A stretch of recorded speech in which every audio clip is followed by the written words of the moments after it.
আসসালামু আলাইকুম বন্ধুরা, শুরু করছি মিনি ব্লগ। এই যে আজকে আমি রান্না করব গরুর বুড়ি। এই যে আমি পেঁয়াজ দিয়ে দিয়েছি তেলের সাথে সাথে ডালচিনি, এলাচ, লবঙ্গ দিয়েছি এবং দিয়ে পেঁয়াজগুলো এই যে ভালোভাবে ব্রাউন কালার করে নিয়েছি এবং সাথে এখন আমি রসুন আর সামান্য আদা দিয়ে দিয়েছি। আদা দেওয়ার পরে এগুলো ভালোভাবে কষিয়ে নেব।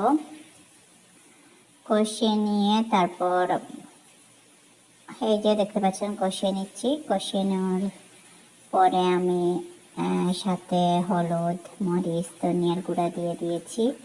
দিয়ে আবার ভালোভাবে কষাবো। কষানোর পরে আমি এই যে গরুর বুড়িটা ছোট ছোট করে কেটে ভালোভাবে ধুয়ে দিয়ে দিলাম। আসলে অনেকদিন পর খাওয়া হচ্ছে তো গরুর বুড়ি খাওয়া তো একটা ঝামেলার ব্যাপার। এই যে